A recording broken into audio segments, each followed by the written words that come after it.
इसमें एक फ़ॉर्मूला बताता हूँ, आप बताना मैं सही हूँ या गलत हूँ, मेरे को करेक्ट करना। एक 100 माइनस का फ़ॉर्मूला है, 100 माइनस मतलब अब इसमें पोर्टफ़ोलियो की बात कर रहे हैं, मान लो किसी के पास कितने भी रुपए हो, सिर्फ़ पोर्टफ़ोलियो की भैया कि एसआईपी में कितना होना चाहिए, म्यूचुअल फंड में कितना होना चाहिए।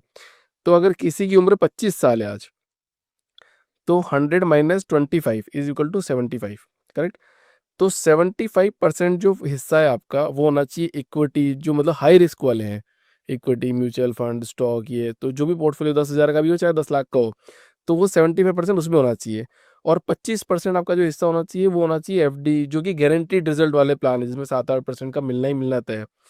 अब मान लो आपकी उम्र 50 साल हो गई, तो जो एक नॉर्मल, मतलब अपन बहुत बड़े व्यक्ति की बात भी नहीं कर रहे, बहुत नॉर्मल छोटे व्यक्ति की बात भी नहीं कर रहे, जो मिडिल में करता रहता है, तो वो जब 50 साल का होगा तो उसका पोर्टफोलियो कुछ ऐसा दिखेगा कि 50% इक्विटी म्यूचुअल फंड में है और 50% उसका गारंटीड प्लान में है। अब वो 60 साल का हो जाएगा तो 40% उसका दिखेगा एक एफडी में ज़्यादा दिखेगा, मतलब गारंटीड प्लान में ज़्यादा दिखेगा, और थोड़ा इक्विटी म्यूचुअल फंड में हाई रिस्क में थोड़ा कम दिखेगा। क्या ये सही फॉर्मूला है? नहीं, 20% हाई रिस्क जो कि म्यूचुअल फंड्स हैं, 20% गोल्ड, 20% एफडी, 20% बीमा और 20% लाइफस्टाइल। सब में 20-20 डिवाइड कर दो। बिल्कुल। 20% गोल्ड पे क्यों करेंगे? गोल्ड पे क्यों करेंगे? बहुत अच्छा सवाल। मान लीजिए आपका पैसा इक्विटी में जो लगा है वो जीरो हो गया, तो जब भी इक्विटी जीरो होगी, हेज हमेशा ऊपर जाएगा। Gold is a hedge instrument. अच्छा, तो अगर वहां पे मेरे 20 रुपए गए, मोस्ट लाइकली ये हो सकता है कि मेरे ये वाले 20 100 बन जाएं। आपने रेशियो डिवाइड बराबर बराबर कर दिया अभी। ठीक है, अब मैंने ये भी कर दिया, ये भी कर दिया, मान लो मैं ही नहीं रहा, तो मेरे बच्चों को एक इतना बड़ा पैसा मिलेगा कि उनकी लाइफ डिस्टर्ब नहीं होगी। तीसरा, स्किल सेट और माइंड रिजुविनेशन। अगर मैं टाइमली अपने आप को अपग्रेड करता रहूंगा, तो आज मैं अगर 100 रुपए कमा रहा हूं तो कल मैं 200 कमाऊंगा, फिर 400 कमाऊंगा, फिर 800 कमाऊंगा, फिर मैं 1000 कमाऊंगा। लेकिन अगर मैं कुएं का मेंढक बना रहा, तो मैं बस इस कुएं से उस कुएं में ही जाऊंगा। अब समझ में आया मेरे को, तो आप देखो ना, आपने को कॉन्ट्रडिक्ट कर दिया। और पांचवा हमारा क्या था? Gold, mutual fund, SIP, FDs. FD तो भाई सबसे बढ़िया है।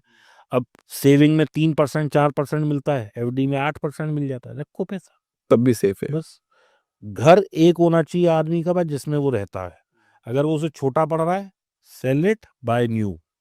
2 घर लेने ही नहीं है। दो नहीं होने चाहिए, इन्वेस्टमेंट पर्पस के लिए भी नहीं होना चाहिए। बिल्कुल नहीं होना चाहिए। इन्वेस्टमेंट किस लिए करनी है? और तो लोगों के साथ साथ 8-8 घर होते हैं, वो बोलते हैं ना टैक्स में बचा लेंगे पैसा, कुछ मूर्ख आएगा। है। मूर्ख कैसे है मतलब? आपके पास पहले एक घर है, हाँ, दूसरा है, इसके बाद तो सारों पे जो टैक्स लगेगा। हाँ। दूसरी चीज, आज मान लो मेरे पास 1 करोड़ सरप्लस है, मैंने एक घर ले लिया।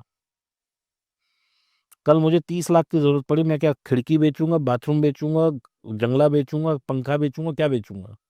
पूरा घर बेचना पड़ेगा ना। पूरा घर बेचना पड़ेगा। घर जब भी आता है वो 10% आपका खर्चा लगा के आता है, और जब भी जाता है वो नेट में जाता है। मान लो मेरे को एक फ्लैट पसंद आया 1 करोड़ का, मैं जब रजिस्ट्री करा के इसे घर लाऊंगा तो 1 करोड़ 10 का पड़ेगा। लेकिन जब जाएगा तो ये एक 10 का जाएगा, एक 12 का जाएगा, एक 15 का जाएगा। ये नेट ऑफ में जाएगा, मुझे वो 10 एक्स्ट्रा तो नहीं मिलेंगे।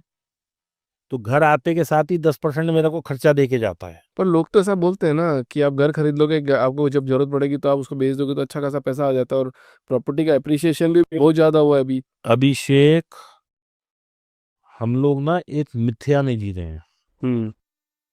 आई have been living in Delhi NCR all my life through. हाँ, राइट। कोरोना के बाद से, पोस्ट कोविड, जो ये उछाल आया है चीजों में, ये अनप्रेसिडेंटेड है। और क्योंकि ये अनप्रेसिडेंटेड है, प्रेसिडेंट ट्रम्प को ये लफड़ा लाना पड़ गया। जम नहीं रहा है। आप ये देखो, चलो हम एक, ये सब लोग जो देख रहे हैं, हम आज बात करते हैं एक कार जो कोई सी भी कार जो भी आप लोगों के उसमें है, अगर आज वो 15 लाख की है, कोविड से पहले वो 9 लाख की थी। कोविड के बाद आप देखो चीजें कहाँ पहुंच गई हैं, प्रॉपर्टी कहाँ पहुंच गई है। हमारे दिल्ली एनसीआर में, गुड़गांव में 60-70 हजार रुपए मीटर का रेट होता था। नोएडा में 40 हजार रुपए मीटर का रेट था, आज 2.5 लाख पहुंच गया है। उधर वो पहुंच गया है। क्यों? क्रेजी मैड रश, क्योंकि ये लोगों ने 8-8 घर ले लिए हैं, जरूरत नहीं है इसकी।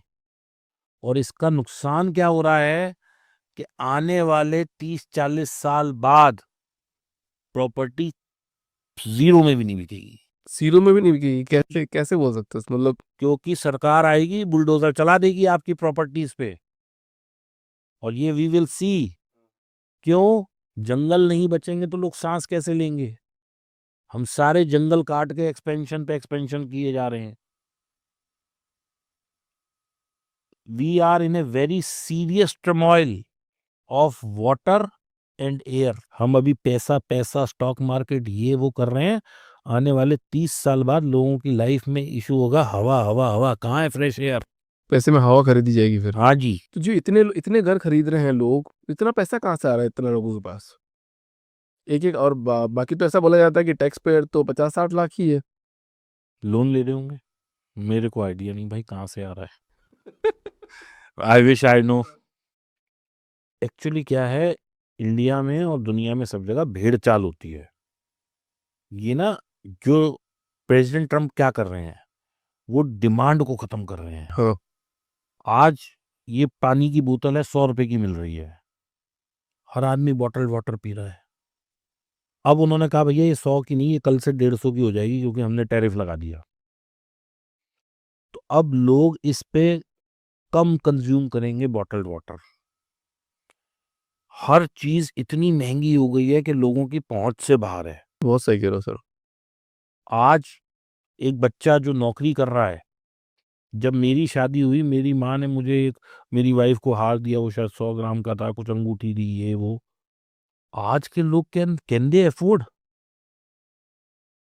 तो ये रिवर्सल कैसे आएगा? ये रिवर्सल इसी तरह के बहुत स्ट्रिक्ट एक्शन से आएगा। And he is not doing something which is wrong, he is doing wonderful action. लोग उसको कह रहे हैं गलत है। As a person of finance मैं कह रहा हूं he is doing a wonderful job. अगर वो नहीं करेगा तो ये महंगाई आसमान को छू लेगी। और लोगों की जेब में कंट्रोल, पैसा नहीं आएगा। लोगों की जेब में पैसा नहीं आएगा। सर पीयूष गोयल जी बोल रहे हैं ना अपने कि देखो ना, स्टार्टअप में तो आप क्या कर रहे हो, बेरोजगारी फैला रहे हो आप। ये जो अभी जो नए नए स्टार्टअप आए हैं, वो 10 मिनट्स ग्रोसरी डिलीवरी, तो इनोवेशन थोड़ी कर रहे हैं। इनोवेशन मतलब जहाँ पे आप पूरा जो सिस्टम है, जहाँ पे लोग एंटरप्रेन्योर थे उनका बिजनेस बंद करके पूरा बिजनेस अपने पास लेके जो एम्प्लॉयमेंट हो सकता था उनको एम्पावर करने की बजाय जितने भी सब डिलीवरी बॉय और ये सब बने पड़े हैं आज। देखो वो मैं उस पे कमेंट नहीं करना चाहूंगा, लेकिन अगर ये स्टार्टअप्स ना हो तो हमारे यहाँ मारकाट हो जाएगी। ये उबर ओला है तो ये जितना अनपढ़ टाइप का यूथ है ये टैक्सियां चला रहा है। डाइवर्टेड है। अगर ये अनएम्प्लॉयड होते तो आप यहाँ से निकलो, सड़क पे चक्कू दिखा के लोग लूट रहे होते आपको। ये भी ट्रू है। अगर ये छोटे छोटे धंधे नहीं होते, आज आप देखो जेप्टो ब्लिंकिट, ये लाखों लोग एम्प्लॉयड हैं इनके चक्कर में। आदमी को कहीं नौकरी नहीं मिल रही, वो कहता है चल कुछ नहीं यार, 4 चक्कर लगाऊंगा शाम को, घर में 100-200-500 हज़ार ले आऊंगा। मेरा ड्राइवर है, वो कहता है सर 9 से 6, आपको 6 बजे के बाद वो मेरे से पूछता है मैं जाऊं।